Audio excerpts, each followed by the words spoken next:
Welcome to the Deep Dive.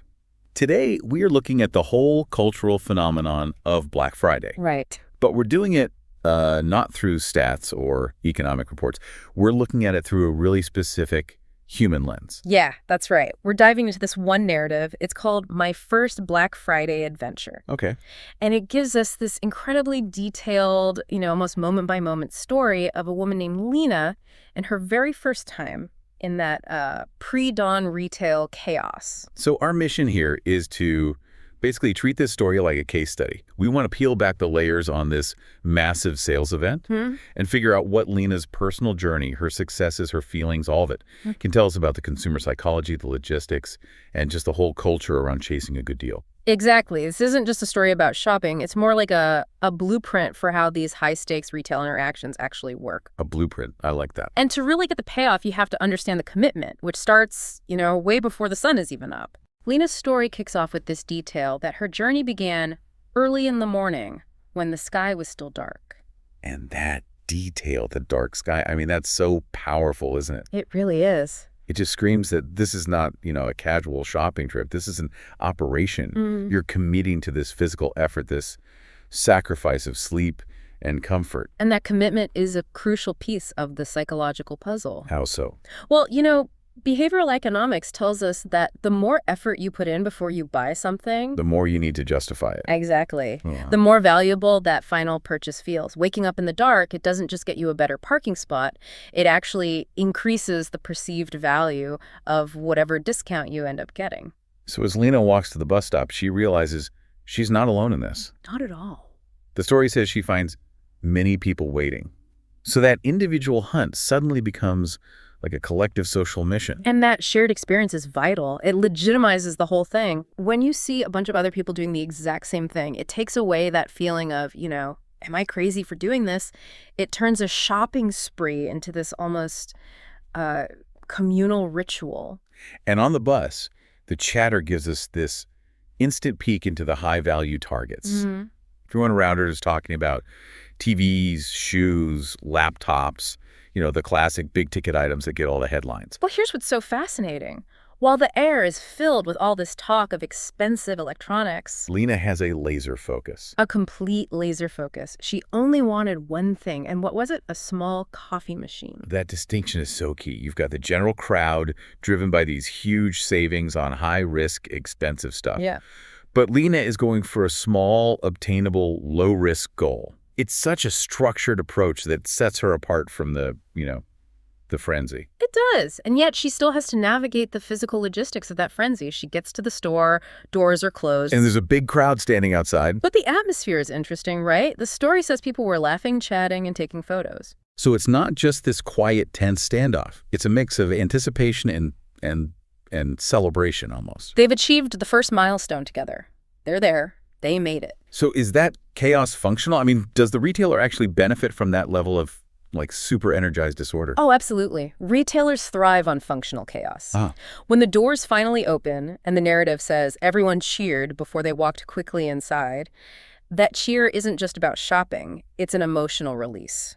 I see. And the second they get inside, the atmosphere shifts from that social waiting game to pure sensory overload. And that is a key psychological tool. A tool for what? Because Lena notes that once she's inside, the music was loud. It's bright. It's crowded. It's just loud. What's the strategy there? Well, when you overload someone's senses with loud music and bright, fast-moving visuals, it actually reduces their ability to make complex, rational decisions. So you operate on impulse. You operate on impulse and urgency. It discourages you from standing still to, say, compare prices or read a review. The whole environment is engineered for fast movement and quick transactions. And reinforcing that urgency is the messaging.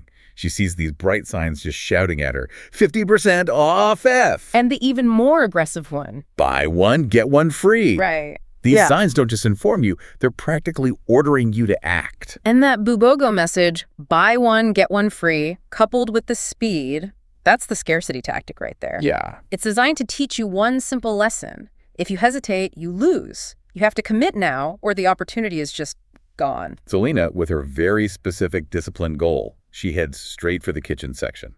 Bypassing the TVs, the laptops. Totally focused. but the environment is just merciless. It is. And this is where the speed of the whole event creates that inevitable crash. She gets to her target and the coffee machine, her one mission. It was gone. Sold out. Gone. That's to be so disappointing after all that effort. And the story captures it so simply. She felt a little sad. That moment of loss, even for a cheap item, it just highlights the huge emotional investment Black Friday demands. It feels like a betrayal of her effort. And it validates that scarcity lesson we just talked about. You were fast, but the environment is engineered to be faster. Right. And this is where the story takes a dramatic turn. It moves from the logistical chaos to the critical importance of human intervention in these high-stress retail situations. So just as she hits that low point, this voice interrupts her. Yeah. A friendly store worker appears. Yeah. And he's holding the exact machine she wanted. This is just pure luck. It is pure luck, but it's luck that's facilitated by a staff member who is probably dealing with their own insane level of stress. Good point. And this moment, it gives us the perfect chance to really analyze the language that gets used in these environments. The worker hands it to her and says, "This is the last one. You're lucky today." That phrasing is just brilliant, isn't it? It's phenomenal. It completely reframes the act of buying something into a personal victory. Lena didn't just buy a discounted coffee machine. She won the last one. She overcame the challenge. Yes. And that staff member, probably without even realizing the psychological weight of his words, shifts the whole transaction. It's no longer just goods for money. It becomes this emotional validation for her entire pre-dawn commitment. It totally elevates her experience, and it also highlights the kind of communication you need to succeed here. She needed help, and whether she actually said, "Can you help me?" or the worker just saw it on her face. That direct language is essential. In an environment that's moving that fast, you can't afford to be vague. Right. And setting the context helps too. I mean, if the staff knows it's my first time, they might give you that extra bit of guidance, just like this worker did. And the triumph of getting that item, the last one, it's so powerful that it just erases all the other frustrations. He gets to the checkout line, and the story says it was long. Of course it was. But because of that win, she didn't care. She didn't mind. She was happy. And this is a perfect illustration of how the joy of getting what you want just overrides any physical inconvenience. Yeah. That emotional high is potent enough to make a long wait feel like nothing. The system uses that small, satisfying purchase to neutralize the pain points. And the transaction itself is so smooth, the cashier even keeps up that essential customer service check. "Good morning. Did you find everything?" And that phrase, "Did you find everything?" There you go. Well, it's so deceptively simple. How so? It's both a polite greeting and, one last subtle nudge for an impulse buy. A final attempt to maximize your basket size before you leave that high energy zone. And then we get the final concrete number. That will be $40. $40. So all of that intense commitment, waking up before dawn, the bus, the crowds, the disappointment, the win, it all comes down to a $40 coffee machine. And that $40 price tag is the perfect small tangible payoff. It completely justified her massive investment of time and energy. It was a successful hunt. She secured a high-value item against the odds for cheap. So as Lena leaves the store, the tone shifts completely. The sun is finally coming up. The air feels fresh. She just has this incredible sense of accomplishment. It's the perfect afterglow that every retailer wants you to feel. And this is where that small success becomes the real gateway drug. Okay. This positive reinforcement immediately scales up her ambition. She smiles and says to herself, "This was fun. Maybe next year I will buy a TV." Wow.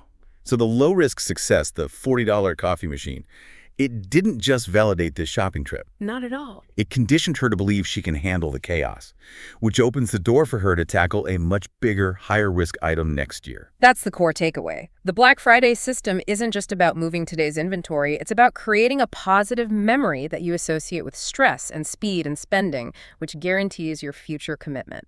Lena's adventure really shows us that the whole culture of Black Friday is maybe less about the discounts themselves. And more about the experience of winning those discounts. Exactly. It's the thrill of the chase, the communal effort, and the validation you get from achieving that one specific goal. And that successful small purchase is what helps you overcome the physical barriers, the long lines, waking up in the dark.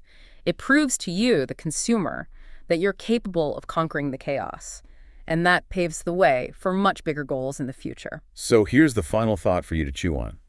If the satisfaction of getting a simple $40 item can justify all that personal effort and chaos, we have to ask ourselves how much of our own future consumer ambition, like Lena's sudden desire for a TV, is built entirely on the positive memory of a single, low-stakes, well-executed victory. It really begs the question, are you buying a deal or are you buying confidence?